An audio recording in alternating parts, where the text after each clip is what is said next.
for decades, if you wanted to get LiDAR insights on your property, you only had a couple options. Do it yourself, which took ages, tons of YouTube University and bang your head against QGIS. Hire a consultant, pay thousands of dollars and wait a couple weeks, or do nothing. And I'm telling you now that that era is now over. And I'm going to show you how we can get amazing insights on a landscape with just a couple clicks of a button. So here we go. I'm just going to zoom into a random spot. Let's go around here. I'm going to make this 500 acres, and we're going to get a complete terrain readout that you can use for making decisions on the landscape. I've had people use this for engineering purposes. I've had landscape architects use this. I've had land brokers use this, permaculture designers, farmers, independent property owners, you name it. Like, this information is so valuable for people. So we'll do 500 acres on the fly. Now, if you had a KML, say from Land ID or some other source, that you could upload that right in here, or you had a KML from Google Earth Pro or something, you just upload it right in here. If you had a digital elevation model from a drone, easy peasy, just upload it in here. In this case, what I'm going to do is I'm just going to draw a boundary.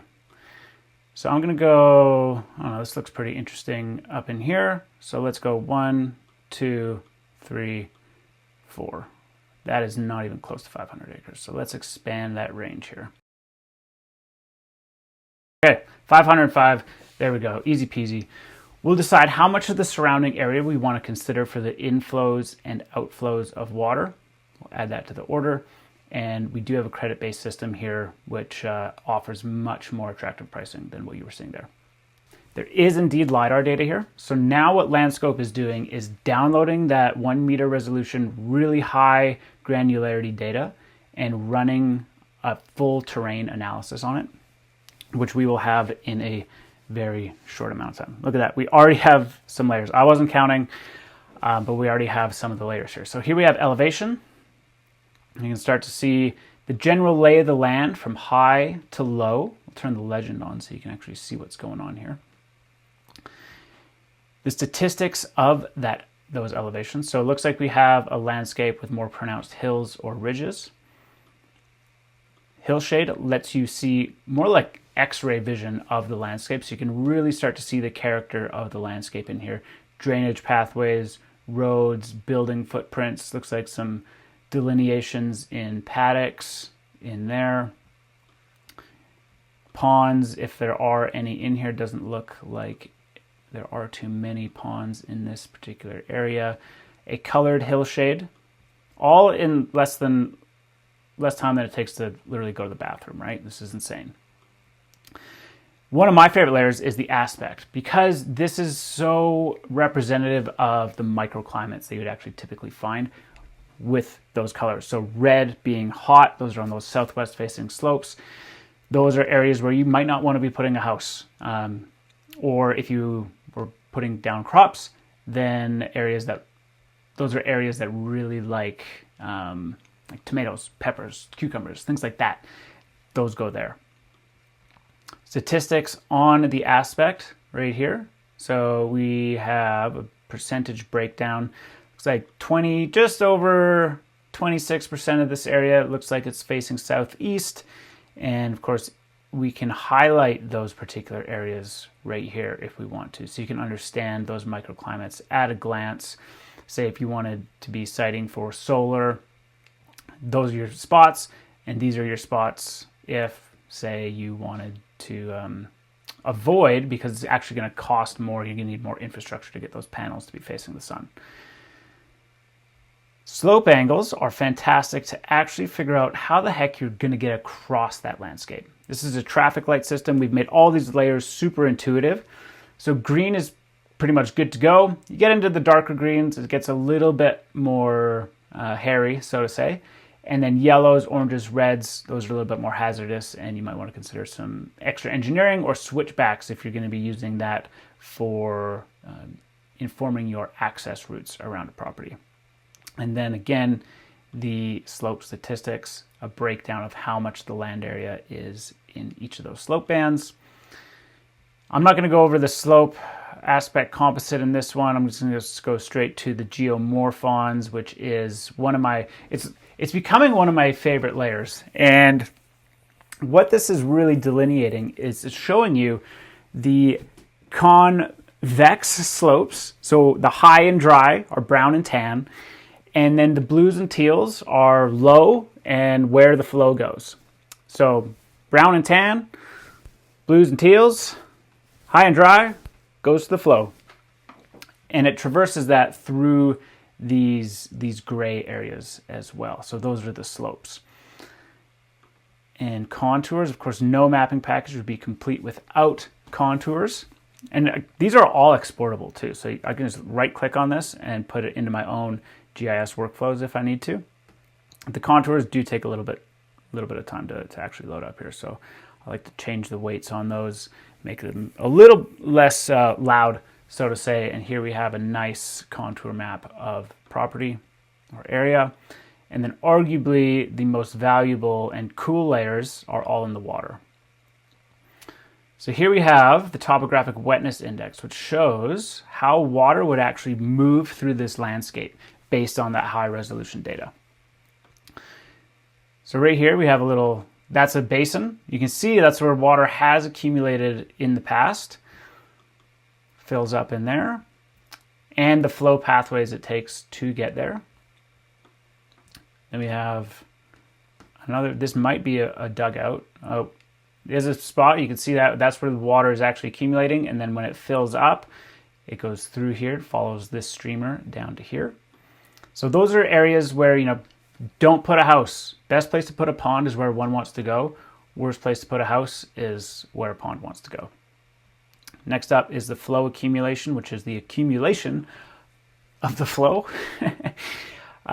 So these darker streamers, you can see we go from sheet flow up here down to more concentrated areas of flow.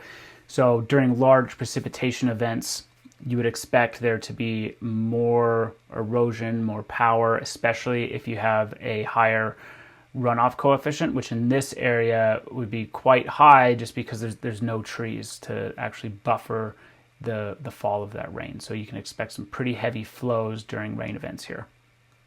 And this is a lot to look at. So we also have more of a dummied down version of the drainage network. So I like to put on the intermediate and the micro.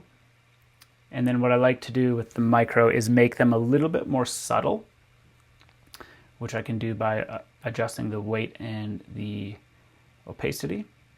So I'll do that before it even has a chance to load up. There we go. And then go up to the hillshade and add that in there.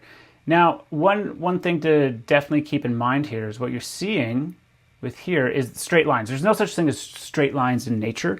And that is, those straight lines are appearing because there's so much sheet flow in this area, and this more, I guess, less sophisticated, I was about to say more dummied down version, but less sophisticated algorithm is actually trying to take this information, the flow accumulation, and turn it into straighter lines. And so that's where it's trying to pick up those straight lines and find those predominant ways, but it's a bit tricky just because the nature of the algorithms. Now this is just where we're at right now. What I'm going to get into right next is where we're taking things and how you can actually start to interact with this data with our next release coming out soon. What you're seeing now is a completely new version of LandScope that we have yet to release. But this is going to be coming out in the next couple weeks here. So same standard LandScope layers we have right here, but now we can actually interact with the data. So let's say that I wanted to decide where we were going to put a house. And my criteria for that were I'd like it to be on an area that is draining really well, has south-facing slopes, and is flat. So what I would do in that particular instance, I might take a look at the contour maps first. I have these in meters, but this next release will be able to look at these in feet. I speak metric. I'm Canadian, so that's just how my brain works. But we do want to be friendly to our neighbors down south, and so we are going to have feet in here in this next release. we'll change this and look for an area that is a bit flatter. I'm thinking up here, like there's already a road up there, so we might as well go take a look-see at what's going on over here.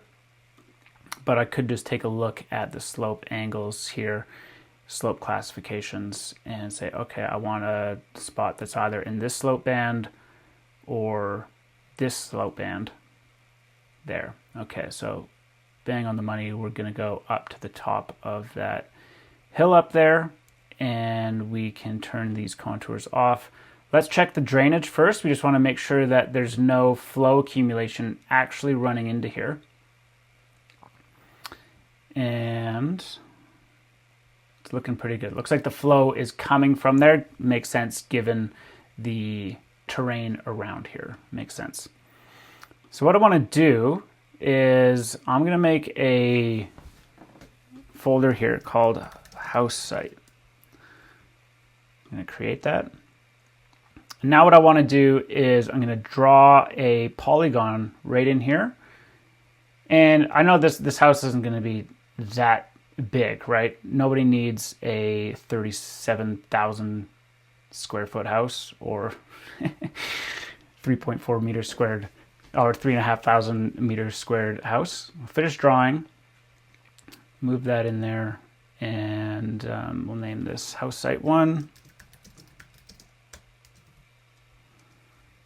And we'll go done. That is now going to show up in my unsaved drawings here. I'm going to go add that to house site right there. Okay, now it's saved in there. I'm going to go click on it, and we're going to get some statistics on it.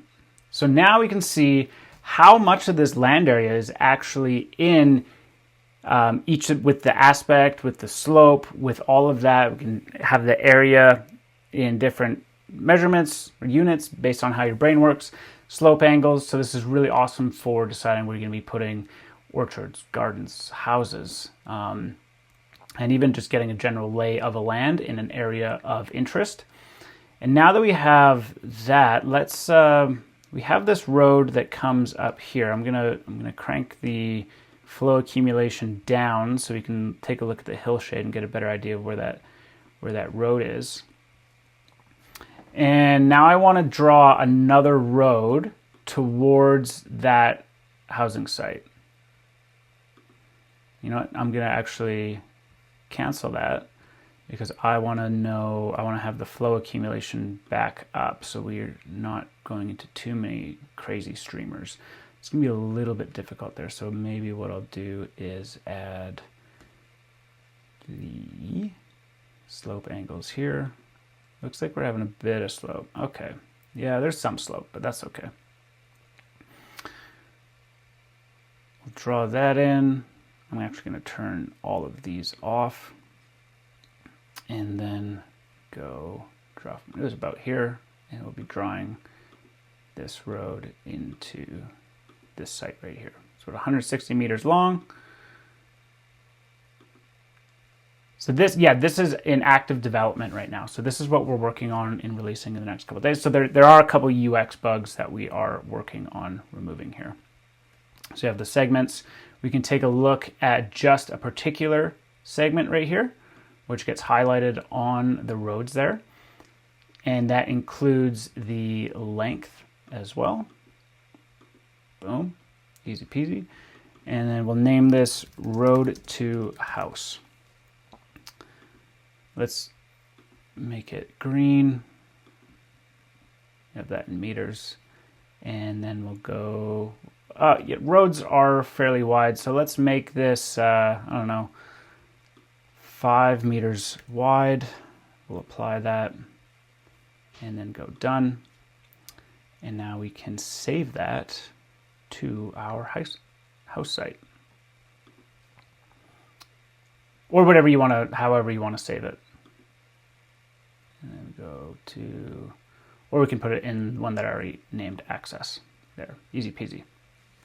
Okay, so now that we have that, and let's say we wanted to share this with someone, easy peasy. All we need to do is go settings, collaborators, add your collaborator into here. And so that they can come into here and also add comments and add their brainstorming ideas. You can actually be working on this at the exact same time and save a scope and go, okay, like these were the layers and this was my decision-making process here. So let's say I wanted to, I'll delete that one, and go house, site, plus road. Some of the decisions, I had the flow accumulation on there. I could put the contours on. And this was one of the bigger requests that we actually got from the initial ones. Like, oh, how do I save, right? How do I save the layers that I had stacked up so that I could actually come back to that work that I was doing? And now, really simply, we just go down here, house, site, and road, create. Now let's say my cat walks across my keyboard or something like that, hits refresh. We'll go back to that California demo and go house, site, and road. And now we have all the things that we had up there that led to that particular decision being made. And that's just really the start of the new features that we're adding into here. What else do we have? We have the ability to highlight a particular contour. So say there was a particular contour of interest. Just go, boom. We already had the 3 meters on. So we can highlight this as road start. You might have another idea as to why you want to highlight that particular contour. And now we go unsaved drawings. That could go, let's save that into, I don't know, zone 1 ideas. And now we can turn the contours off. And now that contour is that you have as a reference point is always going to be there. So you know exactly where it is relative to everything else. So if you had line of sight things or swales or orchard rows or windbreaks or something like that, then it's right there. That's right in front of you and you can always reference that. And then you can do the same thing with the streams and add place marks and add comments. So that is where LandScope is heading right now. And if you are at all interested in where we're taking things and want to get in early, reach out to me. My email will be on the screen. All right, cheers. Have fun, stay safe. See you in the future.